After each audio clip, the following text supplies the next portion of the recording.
Hi viewers, అందరికీ నమస్కారం. ఈరోజు మనం డిగ్రీ 5వ సెమిస్టర్లోని పద్యం అనే పాఠ్యాంశం గురించి చెప్పుకుందాం. ఇందులో ముఖ్యంగా మనం గమనించాల్సింది ఏంటంటే ఏ అంశాలు ఉన్నాయంటే పద్యం యొక్క అర్థ వివరణ, పద్యం లక్షణాలు, పద్యం యొక్క చారిత్రక నేపథ్యము, పద్యంలో వైవిధ్యము, పద్యం రాయడంలో మెలకువలు. ఇట్లా ఈ అంశాల గురించి ఇప్పుడు మనం చెప్పుకుందాం. పద్యం యొక్క అర్థ వివరణ చూద్దాం. పదగతౌ అనే సంస్కృత ధాతువు నుండి పద్యం అనే పదం ఉద్భవించింది. పదగతౌ, ఈ పదాన్ని గుర్తుపెట్టుకోండి. పదగతౌ అనే సంస్కృత ధాతువు నుండి పద్యం అనే పదం ఉద్భవించింది. మరి దీనికి ఏమనే అర్థాలు ఉన్నాయి అని అంటే మార్గం, తోవ, అల్లడం, కూర్చడం. ఇవి గుర్తుపెట్టుకోవాలి. మార్గం, తోవ, అల్లడం, కూర్చడం అనే అర్థాలు పద్యం అనే పదానికి ఉన్నాయి. యతి, ప్రాస వంటి చందో నియమాలతో చేసేటటువంటి సృజనాత్మకమైన రచననే పద్యం అంటారు. యతి మరియు ప్రాస వంటి చందో నియమాలతో చేసే సృజనాత్మకమైన రచనను పద్యం అంటారు. అక్షర ఛందస్సు, మాత్రా ఛందస్సు నిర్దిష్ట సూత్రాలలో వ్యక్తమవుతే దానిని పద్యం అంటారు.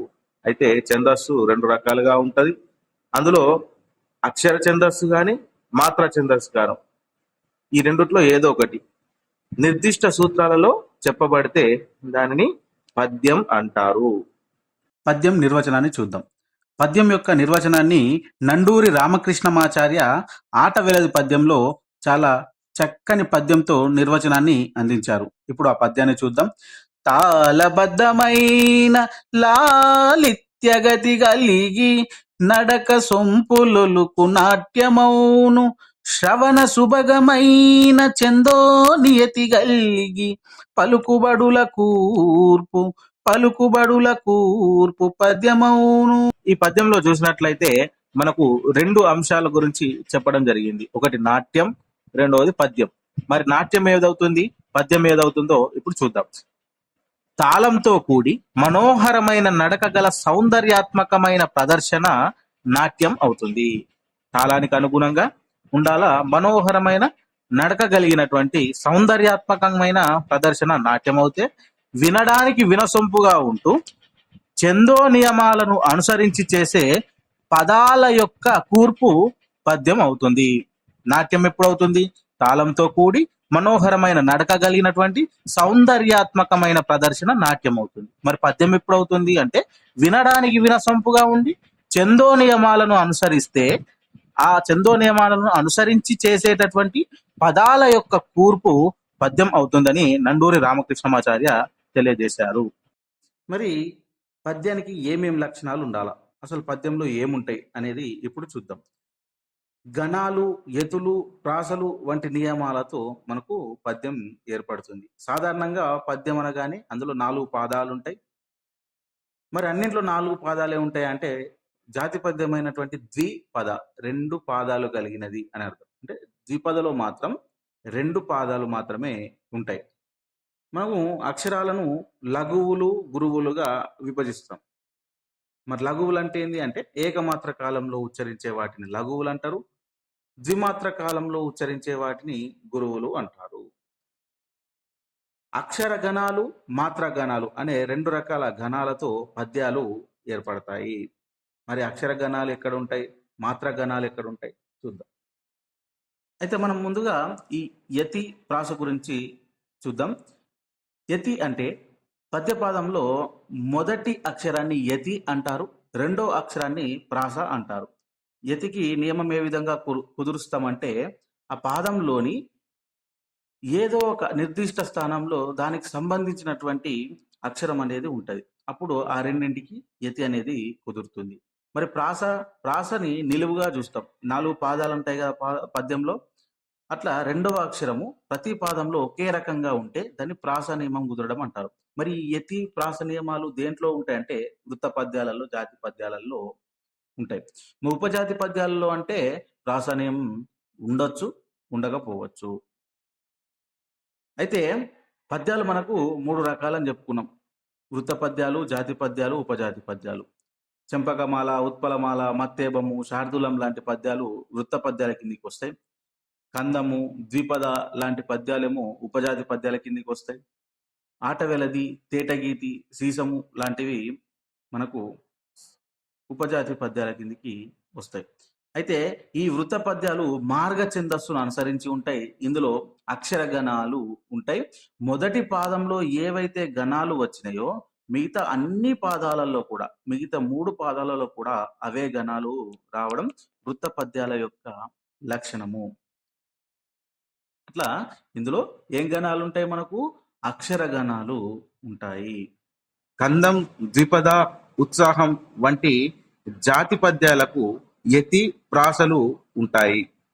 ఉపజాతి రకానికి చెందిన ఆటవెలది, తేటగీతి, సీసము వంటి పద్యాలలో ప్రాసా నియమం ఉండొచ్చు, ఉండకపోవచ్చు.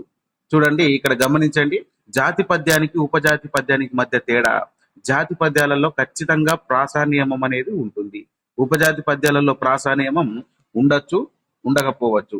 ఇట్లా ఈ జాతి పద్యాలు, ఉపజాతి పద్యాలు రెండు కూడా దేశీ ఛందస్సును అనుసరించి ఉంటాయి. మరి ఇందులో కనిపించే ఛందస్సు ఏది? మాత్రా ఛందస్సు. మాత్రలతో కూడినటువంటి ఛందస్సు ఇందులో జాతి పద్యాలలో, ఉపజాతి పద్యాలలో కనిపిస్తుంది. ఇంద్రగణాలు, సూర్యగణాలు. ఇంద్రగణాలు 6: నల, నగ, సల, భారత. సూర్యగణాలు 2: నగనము, హగనము. ఈ గణాలతో జాతి పద్యాలు, ఉపజాతి పద్యాలు ఏర్పడతాయి. ఇక పద్యం యొక్క చారిత్రక నేపథ్యాన్ని చూద్దాం. పద్యం మొదటగా ఎప్పుడు కనిపిస్తుంది, తర్వాత ఏ ఏ రూపాలలో కనిపిస్తుంది అనే అంశాలు ఇందులో చెప్పుకుందాం. భావ వ్యక్తీకరణ కోసం పుట్టినటువంటి భాష, తర్వాత అక్షరం, పదాలు, పాటలు, ఈ విధంగా ఛందో నియమాలతో కూడి పద్యంగా మారుతూ వచ్చింది. 1000 ఏళ్లకు పైగా చరిత్ర కలిగిన తెలుగు పద్యం ఎన్నో మార్పులను పొంది కొత్త కొత్త రూపాలను దాల్చింది. పాండురంగని అద్దంకి శాసనంలో మొదటి తెలుగు పద్యం కనిపిస్తుంది. నన్నయ్యకి పూర్వం కురుక్యాల శాసనంలో చక్కని కంద పద్యాలు ఉన్నాయి. నన్నయ్య తిక్కన వేసినటువంటి దారిలో అనేక మంది కవులు, మహానుభావులు నడిచి తెలుగు పద్యాన్ని సుసంపన్నం చేశారు. మొదట ఇతిహాసాలు, అనువాదంతో ప్రారంభమైనటువంటి ఈ పద్యం తర్వాత పురాణాలు, ప్రబంధాలు, శతకాలు, స్వర్తి కావ్యాలు ఇట్లా అనేకమైనటువంటి రూపాలలో వెలుగొందింది. ప్రస్తుత సమాజంలోని సమస్యలపైన, దురాచారాలపైన, తర్వాత హాస్యాస్పదమైనటువంటి అంశాలపైన, అనేక రకాల అంశాలపైన ఈ పద్యం అనేది వెలుగొందుతూ కనిపిస్తుంది. పద్య వైవిధ్యాన్ని చూద్దాం.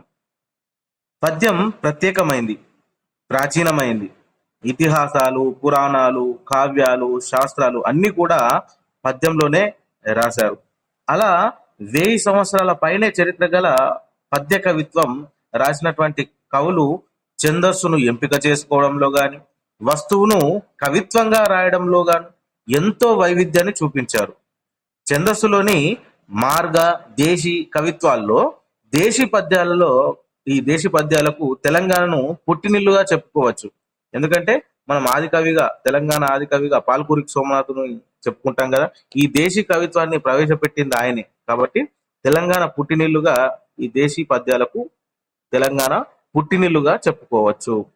ఇప్పుడు తెలుగు సాహిత్యంలో పద్య కవులు చూపినటువంటి ఆ వైవిధ్యాన్ని చూద్దాము. తెలుగు పద్య కవులు ఎన్నో ప్రయోగాలు చేశారు. వస్తువులోను, శిల్పంలోను భావానికి తగిన ఛందస్సును ఎంచుకునేవారు. పాల్కూరికి సోమనాథుడు దేశీ ఛందస్సులో బసవ పురాణాన్ని రచించాడు.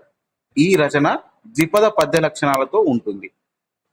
సామాన్యులను, శైవ భక్తులను, సాధారణమైన సన్నివేశాలపైన సోమన గారు పద్య రచన చేశారు.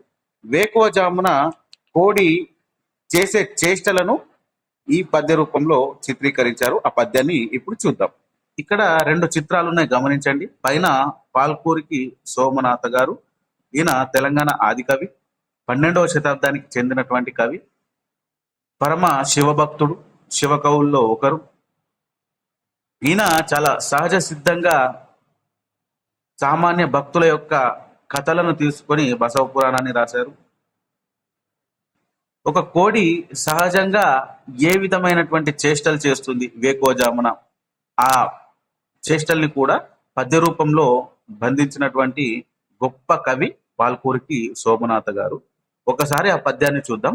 తొలి కోడి కనువిచ్చి నిలిచి మైవెంచి జల జల రెక్కలు సడలించి నీల్గి గ్రక్కున కాలార్చి కంఠంబు విచ్చి ముక్కున ఈకెలు చక్కొల్పి కడుపు నిక్కించి మెడసాచి నిక్కి మీన్సూచి కొక్కరో కొర్ర అని పూయకమున్నా అని చెప్పేసి చాలా సహజమైనటువంటి వర్ణను ఇందులో చేయడం జరిగింది.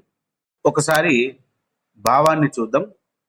తొలి కోడి కనువిచ్చి, కోడి మొదటగా నిద్ర లేచి, నిలిచి మైవెంచి నిలబడి తన శరీరాన్ని వంచి, జలజల రెక్కలు సడలించి టకటక టకటక ఆ రెక్కల్ని కొట్టి, నీలిగి గ్రక్కున కాలార్చి కాలును గట్టిగా వెనుకకు ఇలా పెట్టి, కంఠంబువిచ్చి కంఠాన్ని ఎత్తి గొంతెత్తి, ముక్కున నీకెలు చక్కొల్పి ముక్కుతోని ఆ తన ఈకల్ని సవరించుకొని, కడుపు నిక్కించి కడుపులోని నుంచి గట్టిగా చేసి ఒక్కసారిగా వాయువుని బంధించి, మెడసాచి మెడను ఎత్తి నిక్కి చూసి, మిన్సూచి ఆకాశాన్ని చూసి, కొక్కరో కొర్ర అని కూయకమున్న కొక్కరోకో అని చెప్పేసి అరిచింది. ఆ విధంగా అంటే కోడి నిద్ర లేచి వేకోజామున ఏ విధంగా కూత పెడుతుంది,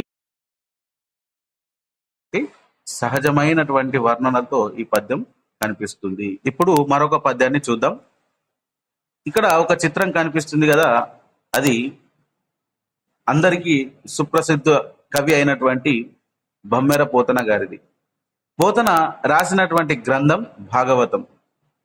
ఈ భాగవతాన్ని మనం 10 సార్లు జపిస్తే మనకు ఒక పాజిటివ్ ఎనర్జీ అనేది వస్తుందంట. భాగవతం భాగవతం భాగవతం అంటే బాగైపోతామంట. అంత గొప్ప శక్తి ఈ గ్రంథానికి కలదు.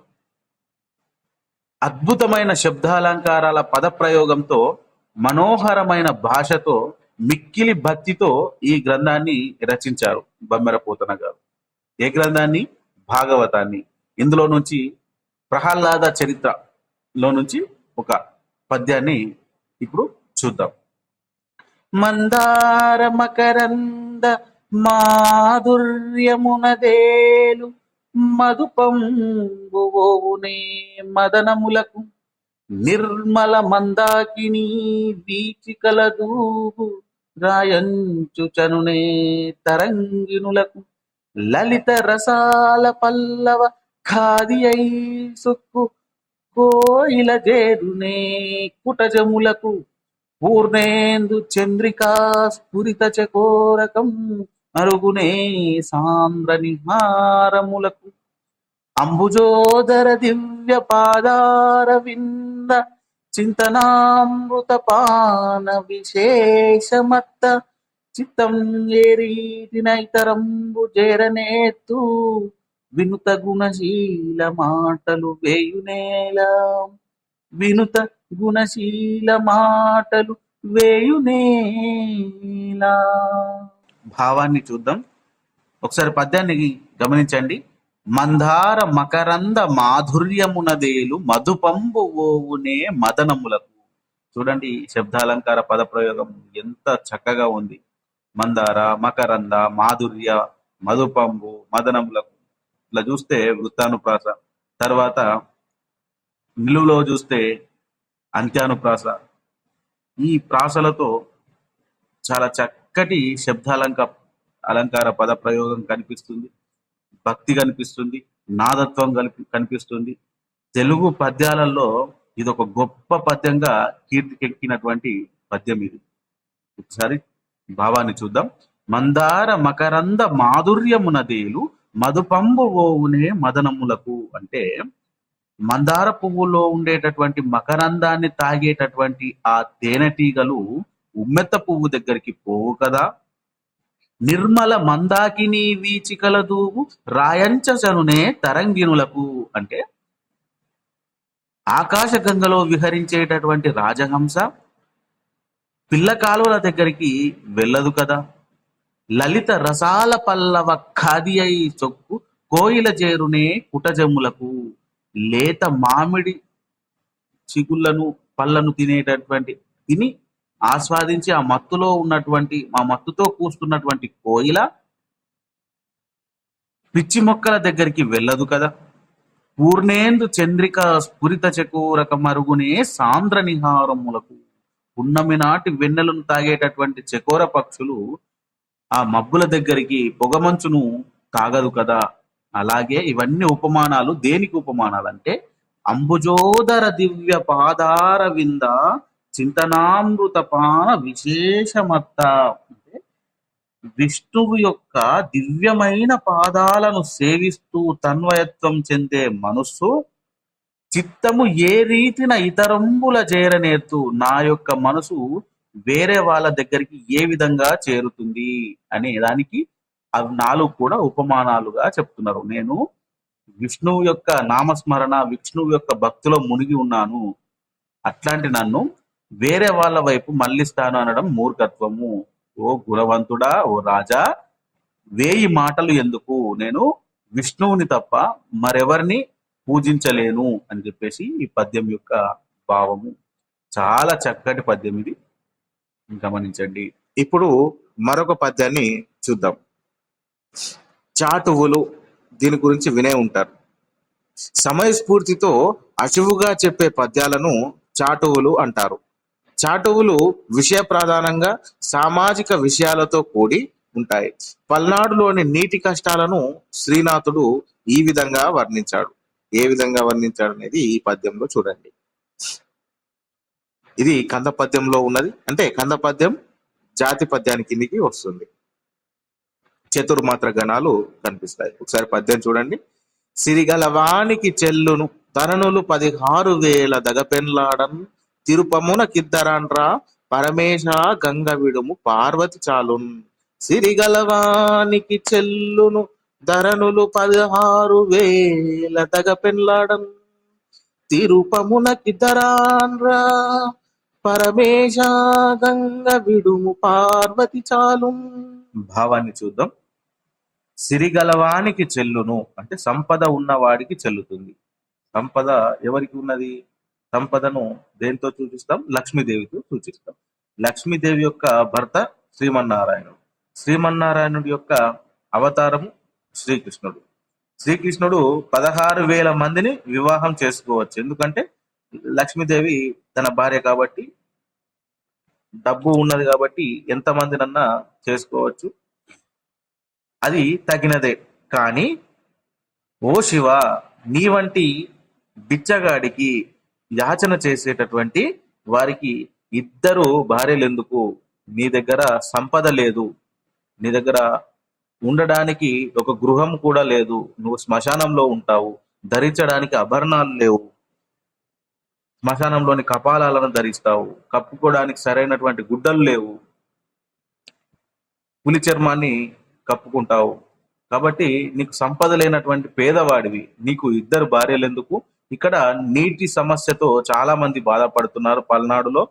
నీవు పార్వతీదేవిని ఉంచి గంగాదేవిని కిందికి వదిలేస్తే ఆ నీటి సమస్య అనేది తీరుతుంది అని చెప్పేసి ఒక సామాజిక దృక్పథంతో సృజనాత్మకంగా అశువుగా చెప్పినటువంటి పద్యం ఇది. దీనిని శ్రీనాథుడు రచించాడు. ఇప్పుడు మరొక పద్యం. నా తెలంగాణ కోటి రతనాల వీణ అంటూ తెలంగాణ ఉద్యమాన్ని తన పదునైన పద్యాలతో పలికించిన కవి దాశరథి కృష్ణమాచార్య. ఆయన ఉద్యమంతో పాటు తెలంగాణ రైతు జీవితాన్ని కూడా ఎంతో ఆర్ద్రంగా చిత్రీకరించారు. ప్రజల మీద ఆధారపడే రాజు కన్నా స్వయం పోషకుడైన రైతే గొప్పవాడు, రైతు రాజు కాదు, రాజు కంటే గొప్పవాడు అని చెప్పి వర్ణించినటువంటి ఆ పద్యాన్ని ఇప్పుడు చూద్దాం.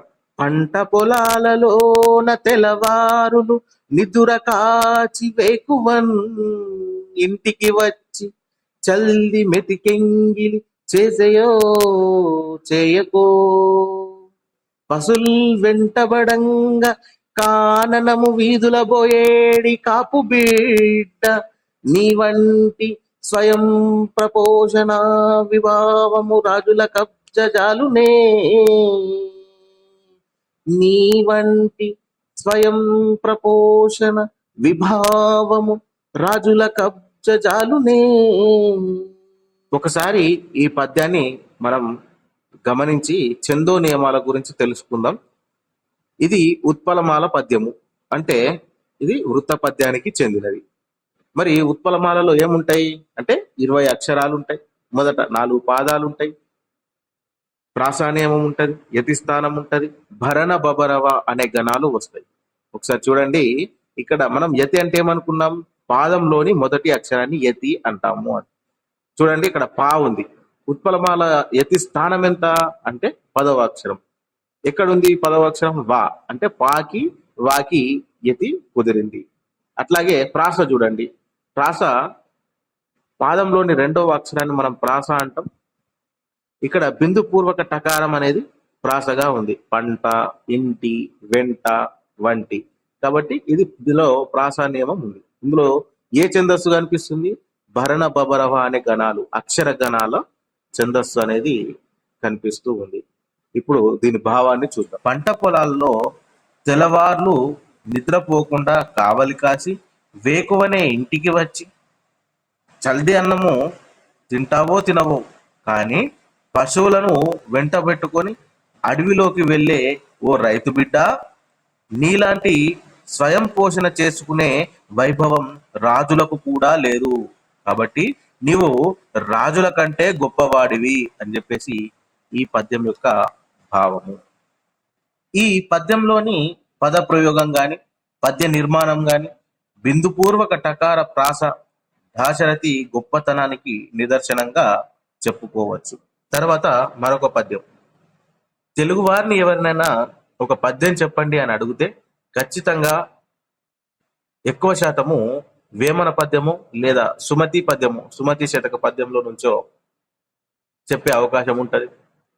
ఈ వేమన పద్యాలు గాని, సుమతి పద్యాలు గాని ప్రజల నాలుక మీద ఆ విధంగా నిలిచిపోయాయి. అలాంటి పద్యాలలో ఒకటైన వేమన పద్యము ఇప్పుడు చూద్దాం.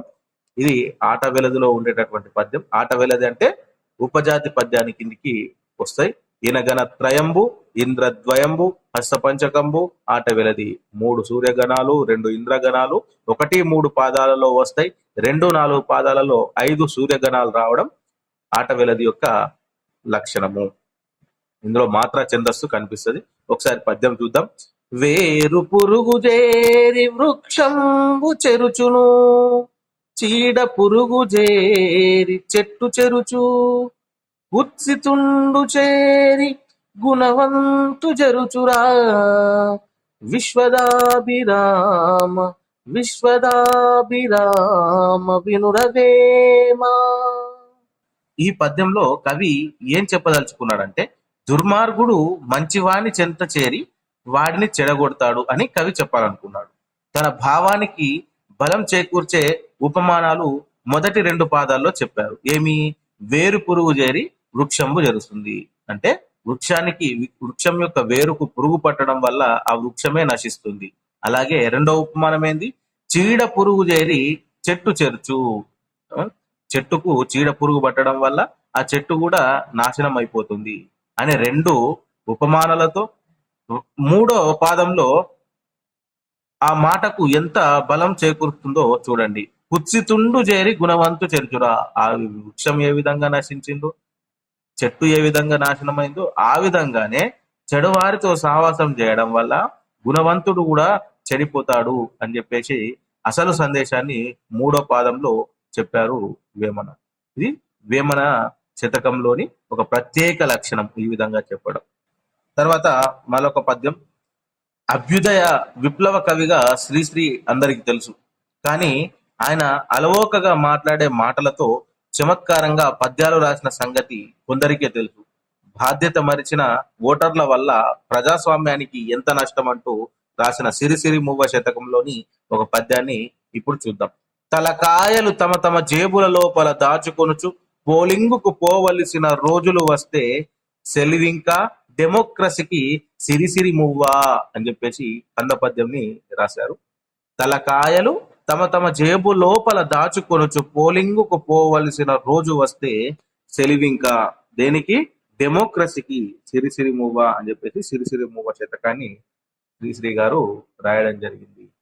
ఇక్కడ ఏం చెప్తున్నారంటే, మంచి నాయకుణ్ణి ఎన్నుకోవడం ఓటర్ల బాధ్యత. కానీ డబ్బుకు ఆశపడి తమ ఆలోచనలను గాలికి వదిలేసి డబ్బు రూపంలో ఆ ఆలోచనలను, ఆ తలకాయలను జేబులో పెట్టేసుకొని పోలింగ్ బూత్కు వెళ్ళి ఆ డబ్బులు పంచినటువంటి వ్యక్తిని కానీ, ఆ మద్యం ఇచ్చినటువంటి వ్యక్తిని కానీ ఎన్నుకుంటే మంచి నాయకుడు ఎక్కడ గెలుస్తాడు, ఎక్కడ ప్రజాస్వామ్యం అనేది ఉంటుంది అని ప్రశ్నిస్తూ శ్రీశ్రీ చాలా చక్కని పద్యాన్ని మనకు అందించడం జరిగింది. ఇప్పుడు మరికొన్ని ప్రక్రియలలో తెలుగు పద్యాన్ని చూద్దాం. అందులో ముందు వరుసలో ఉన్నది అవధానం. అవధానం అనే ప్రక్రియలో పద్యాలు అశువుగా చెప్తారు. 8 నుంచి 1000 మంది వరకు పృచ్ఛకులు అడిగే ప్రశ్నలకు అవధాని అశువుగా పద్యాలలో సమాధానం చెప్తారు. 8 మంది పృచ్ఛకులు ఉంటే దాన్ని అష్టావధానం అని, 100 మంది ఉంటే అది శతావధానం అని, 1000 మంది ఉంటే అది సహస్రావధానం అని చెప్తారు. అలాగే చిత్ర కవిత్వం, చిత్ర రూపంలో రహస్యాలను దాస్తూ ఒక రాజ్యం నుంచి మరొక రాజ్యంకి ఆ రహస్యాలను పంపించేవాళ్ళు. అది చిత్రంలోనే ఆ పద్యాలను రాస్తూ ఉండేటటువంటి సాహిత్యాన్ని చిత్ర కవిత్వం అంటారు. అట్లాగే అక్షరాంక పద్యాలు, అక్షరాంక పద్యాలకు పెట్టిన పేరు పాల్కురికి సోమనాథుడు. ఒక అక్షరంతోనే పద్యాన్ని మొత్తం పూర్తి చేయడం. అట్లా ఒకే అక్షరము అనేక సార్లు వస్తాయి. ఉదాహరణకు టటకిట టట్టకిట్ట టటకిట్ట టటట్ట టకిట్ట టకిట్ట టట్టకిట్ట టకిటట్టటోన్ముఖ టంకృతి పుటోత్కట పటహాది నిస్వన వియత్తల దిక్తట తాటి తార్బటోత్కట పటు తాండవాటన టకారనుత బసవేశ పాహిమాం అంటూ పాల్గురికి సోమనాథుడు టకారంతో పంచపాషాణాలను ఇట్లా ఒక్కొక్క అక్షరంతోనే పద్యాలు రాయడం చేశాడు. తర్వాత త్వర్తి కావ్యాలని 2-3 అర్థాలు వచ్చేలాగా రాసినటువంటి కవులు కూడా ఉన్నారు. అలాగే జంతువుల పైన, తినుబండారాల పైన శతకాలు కూడా తెలుగు సాహిత్యంలో కనిపిస్తాయి. మరి ఇంతటి గొప్ప చరిత్ర కలిగినటువంటి ఆ పద్యాలను సామాన్యులు రాయలేరా అంటే, కొన్ని మెలకువలు నేర్చుకుని కొంత సృజనాత్మకత ఉంటే ఖచ్చితంగా పద్యాల్ని రాయగలుగుతారు. ఆ మెలకువలేంటో ఇప్పుడు చూద్దాం. తినగా వేము తీయగుండు అన్నట్లుగా సాధన చేస్తే పద్య నిర్మాణం అనేది సులభమే. పద్యంలోని లయను గ్రహించి రాగయుక్తంగా చదవగలిగితే పద్య రచన సులభమవుతుంది. మనసులోని భావానికి తగిన పద్యం ఎంచుకొని చందో నియమాలతో పదాలను కూర్చగలిగితే అదే పద్యం అవుతుంది. వ్యాకరణము, ఛందస్సు, అలంకారాలు ఇవన్నీ కూడా మనం ఏ భాషలో అయితే రాస్తున్నామో దానికి సంబంధించినటువంటి వ్యాకరణం కానీ, ఛందస్సు కానీ, అలంకారాలు కానీ తెలిసి ఉండాలా. ఆ భాష పైన పట్టు ఉండాలా. సృజనాత్మకంగా ఆలోచించగలిగే శక్తి ఉండాలా. ఇవన్నీ ఉంటే మనం పద్యాన్ని మధురంగా రాయవచ్చు, అందంగా రాయవచ్చు. ఈ పద్యానికి ధ్వని గాని, రసం గాని కలిస్తే ఆ పద్యం ఆనిముత్యం అవుతుంది. అయితే పద్యంలో 3 అంశాలు ఉంటాయి, గుర్తుపెట్టుకోవాలి. ఏవేవంటే వస్తువు, శిల్పము, ప్రయోజనము. ఏ విషయం గురించి చెబుతున్నామో అది వస్తువు అవుతుంది, ఎలా చెబుతున్నామో అది శిల్పం అవుతుంది. ఆ పద్యం ద్వారా ఏమి ఆశిస్తున్నామో అది ప్రయోజనం అవుతుంది. ఈ 3 అంశాలు అనేవి పద్యంలో ఉంటాయి. పద్య నిర్మాణం అనేది ఒక గొప్ప కళ. పదాల నడక, లయ పట్టుకుంటే పద్య రచన సులువైనదే. ప్రయత్నం చేస్తే ఏ అంశం గురించి అయినా పద్యాలు రాయవచ్చు.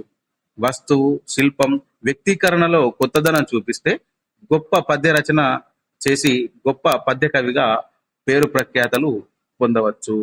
ఓకే వ్యూవర్స్, పద్యం గురించి పూర్తి సమాచారాన్ని ఈ వీడియోలో మీకు అందించాను. 5th సెమిస్టర్ ఫైనల్ ఎగ్జామ్ లో ఖచ్చితంగా ఈ పద్యం గురించి ఒక ప్రశ్న అనేది ఉంటుంది. ఈ వీడియో చూడడం వల్ల దానికి మీరు సరైనటువంటి జవాబును రాయగలుగుతారని భావిస్తున్నా. మీరు కూడా ఆ విధంగానే భావిస్తే ఈ వీడియోకి లైక్ చేయండి, మీ ఫ్రెండ్స్ షేర్ చేయండి. కపిల్ ఎడ్యుకేర్ అనే యూట్యూబ్ ఛానల్ని సబ్స్క్రైబ్ చేసుకోండి. ధన్యవాదాలు.